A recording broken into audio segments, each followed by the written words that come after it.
Hello दोस्तों, नमस्कार। कैसे हैं आप सभी लोग। उम्मीद करती हूँ कि आप सभी लोग बहुत अच्छे और स्वस्थ होंगे। स्वागत है आप सभी लोगों का आपके अपने चैनल में। तो दोस्तों, सुबह सुबह बन गई तैयारी गांव जाने की। तो अभी यहाँ पे तैयार तो हो गए हैं, बच्चे भी रेडी हो चुके हैं और हस्बैंड भी हो गए हैं। तो अभी यहाँ पे बस जूता चप्पलों की सफाई करने लगे हैं। तो जूता चप्पल तो वैसे ही गंदे हो जाते हैं, रखे रखे बाहर ही रखे रहते हैं, तो बहुत ज़्यादा धूल मिट्टी हो जाती है। तो मैंने कहा गीले कपड़े से इनको साफ़ करेंगे तो चमकने लगेंगे। और वैसे इस टाइम ऐसे लपट का सीज़न चल रहा है तो बच्चों के पैर भी नहीं चलेंगे, तो जूते ज़्यादा ठीक रहते हैं। वैसे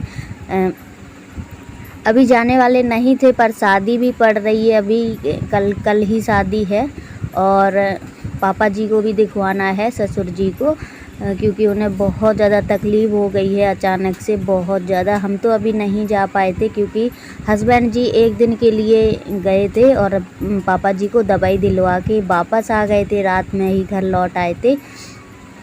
तो अभी बोलने लगे साथ में चलो, क्योंकि दवाई लेने फिर जाना है, दूर जाना है, काफ़ी दूर। फिर यहाँ पे हम अकेले रह जाते हैं तो फिर मन भी नहीं लगता है उनका, और यहाँ पे थोड़ी खुरापात भी ज़्यादा चलती है, तो इसलिए कहने लगे साथ में चलो तो ज़्यादा ठीक रहेगा, क्योंकि थोड़ी टेंशन भी कम रहती है, वरना उनको बहुत ज़्यादा टेंशन हो जाती है हमारी। और अभी हमारे कंटिन्यू ब्लॉग नहीं आ पा रहे हैं दोस्तों, बहुत ज़्यादा दिक्कत चल रही है घर में, क्योंकि इतनी ज़्यादा कहते नहीं एकदम से प्रेशर पड़ जाए किसी के ऊपर, हर चीज़ घर पे भी दिक्कत हो रही है हमारे यहाँ पे। और ससुर जी को भी अचानक से पैरालाइज हो गया, तो उनको भी बहुत ज़्यादा दिक्कत हो रही है। तो इतनी ज़्यादा टेंशन हो गई है, इतनी ज़्यादा कि ऐसा लग रहा है अब क्या होगा, घर संभल पाएगा हमारा कि नहीं संभल पाएगा। बहुत ज़्यादा इस टाइम टेंशन में चल रहे हैं हम लोग। तो अभी यहाँ पे हम लोग निकल चुके हैं, दोनों बेटियों को लिवा लिया है साथ में, और हस्बैंड जी भी। और जब भी हम बस से आते हैं बहुत ज़्यादा सुकून मिलता है, लेकिन मुझे पीछे वाली ही सीट मिलती है ज़्यादातर, और पीछे इतनी ज़्यादा दौची लगती हैं क्योंकि पहले से ही बुक हो जाती है रोडवेज बस बहुत ज़्यादा। तो अभी हम लोग पहुंच चुके हैं कालपी। तो यहाँ पे ये कालपी वाली नदी है जो जमुना जी बोलते हैं हमारे यहाँ, बहुत बड़ी हैं, और जब बाढ़ आती है तो बहुत ऊपर तक चढ़ जाती है, बहुत ज़्यादा गहरी भी है। तो अभी यहाँ पे नदी में पैसा उसार के मैंने डाल दिया है, क्यों कहते हैं कि पैसा जब आते जाते रहते हैं तो डाल देना चाहिए। तो अभी पहुंच गए थे दीदी के यहाँ, तुरंत ही जाके लग गए थे काम पर। तुरंत तो नहीं लगे थे, सुबह का टाइम हो रहा है, क्योंकि व्लॉग ज़्यादा आगे नहीं बना पाए थे क्योंकि स्विच ऑफ हो जाता है फ़ोन। यहाँ पे लाइट की भी व्यवस्था नहीं है, तो इसलिए ज़्यादा यहाँ का वीडियो शूट नहीं हो पाता है, और दिक्कत चल रही है तो इसलिए कहीं भेजा भी नहीं है किसी को चार्ज करने के लिए। अभी पापा हैं उस तरफ, बीच वाली जिठानी जी के यहाँ हैं पापा, तो वहाँ भी हम आप लोगों को मिलवाएँगे, दिखाएँगे। पर हमने ज़्यादा वीडियो शूट नहीं किया था क्योंकि मतलब घर में ज़्यादा किसी को पता नहीं है, सिर्फ हमारे दीदी को है जो नंद है हमारी, और घर में ज़्यादा किसी को पता नहीं है, क्योंकि हर इंसान एक जैसा नहीं होता है, कोई कुछ बोलते हैं कोई कुछ बोलते हैं, तो इसलिए थोड़ा ख़राब लगता है। तो मैं किसी के सामने वीडियो शूट नहीं की हूँ। शादी में भी गई थी, जेठानी जी के भतीजी की शादी थी, तो मैं वहाँ पर रात भर रुकी हुई थी, वहाँ का भी मैंने कोई भी वीडियो शूट नहीं किया है, क्योंकि हर प्रकार के लोग होते हैं। और गांव में तो कुछ ज़्यादा ही मतलब ये सब चलता है, क्यों वीडियो बना रही हो, क्या कर रही हो, तो इसलिए मैं मन नहीं करता है फिर वीडियो बनाने का। तो अभी यहाँ पे बस धुलने लगे हैं बर्तन, लेकिन आज हमारी इतनी ज़्यादा तबीयत डाउन है, सच बताएं। हमारे जो हाथों पैरों में दर्द होता है बिल्कुल भी नहीं जा रहा है। आज तो ऐसा लग रहा था क्या ही करें, क्योंकि दवा भी घर पे हम भूल आए थे, और यहाँ पे दवा तो मिलती पर दर्द वाली दवा मिल जाती है, बाकी जो वहाँ से हमारी दवा चल रही है तो वो वाली दवा तो यहाँ पे मिलती ही नहीं है। और मुझे भी बहुत ज़्यादा टेंशन हो रही है, क्योंकि कंटिन्यू ब्लॉग डालते थे जब से बीमार पड़े हैं पापा जी भी, और हमारी भी तबीयत डाउन हो गई एकदम से, हस्बैंड जी की भी। मतलब उनको घबराहट होने लगती है, जैसे घर में कोई दिक्कत हो रही है तो ऑटोमेटिक हो जाती है। टेंशनें बहुत ख़राब होती हैं, मतलब टेंशन में शरीर आदमी का एकदम से घुन सा जाता है बिल्कुल। ऊपर से तो सही लगेंगे पर अंदर से लगता है बिल्कुल अब नहीं, मतलब हाथ पैर संग दे रहे हैं। तो अभी यहाँ पे कब्बू कर रही है वीडियो शूट। बस हम 1-2 दिन के ही लिए आए थे, तो अभी दूसरा दिन है मुझे आज। तो अभी यहाँ पे दीदी के यहाँ आ गए थे, क्योंकि मुझे यहाँ पे कुछ ज़्यादा सुकून मिलता है।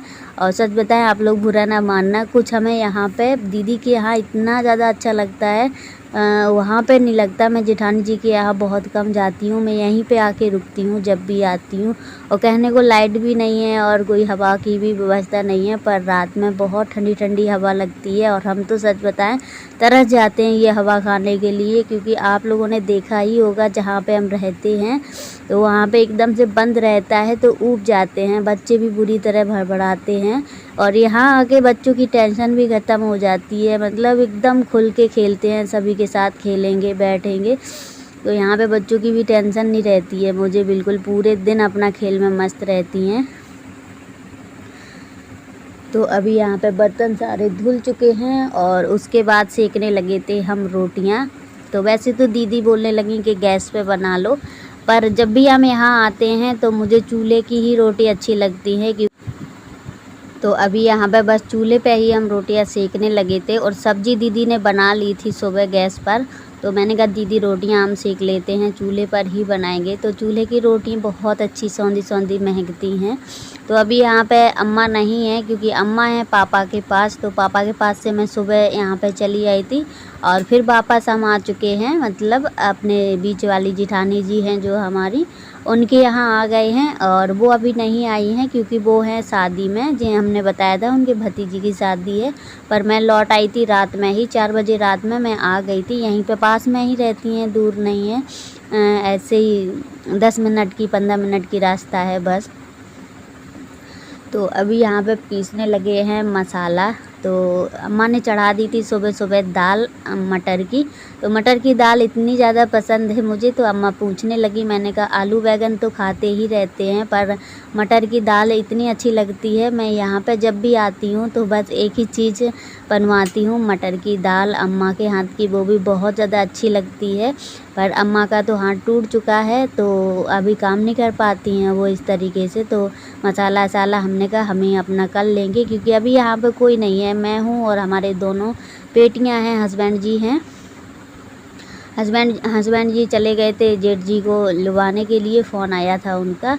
तो बस पापा जी हैं और अम्मा हैं। पर मैंने अभी ज़्यादा किसी का वीडियो शूट नहीं किया है, क्योंकि पापा जी को कहीं कोई देखने के लिए आ रहा है तो अच्छा नहीं लगता है। गांव के लोग थोड़े चिड़चिड़े टाइप के होते हैं, और कुछ कह दिया तो समझ लो बर्दाश्त तो होता नहीं है। अच्छा लगता है अब इनसे हम क्या ही जवाब दें, और दे दो तो वो भी अच्छा नहीं लगता है, बुरा लगता है थोड़ा सा। यही कहते हैं कि बहुत मुँह चलाती है इनकी बहू, तो इसलिए मैं शांत ही रहती हूँ ज़्यादातर। तो जितना मुझसे बना था उतना मैंने कर लिया। बाकी मैं सामने किचन में लेटी हुई थी, सुबह सुबह बहुत ज़्यादा चक्कर आ रहे थे मुझे। और उसके बाद मैंने चूल्हे पर मटर की दाल अम्मा ने चढ़ा दी थी, बस मैंने अभी मसाला पीस के डाल दिया है। और यहाँ पे अम्मा हमारे टॉक्स देख रही थी। तो मैंने अब की बार ना झुमकी नहीं पहनी थी, मुझे टॉक्स से ज़्यादा अच्छे लग रहे थे। और ऐसे ना झुमकी थोड़ी मेरी ढीली भी होती है, उसका पैच, तो डर लगता है कहीं गिर ना जाए, उसको बदलवाना है थोड़ा सा। तो अभी यहाँ पे बस अम्मा ने बोला जल्दी से बना लो, क्योंकि पापा को लेके जाना है, बहुत दूर जाना है, तो टाइम भी लगेगा थोड़ा सा। तो मैंने कहा चलो बना लेते हैं। बाकी हमारी इच्छा नहीं थी जाने की, क्योंकि मुझे बिल्कुल भी अच्छा नहीं लग रहा था।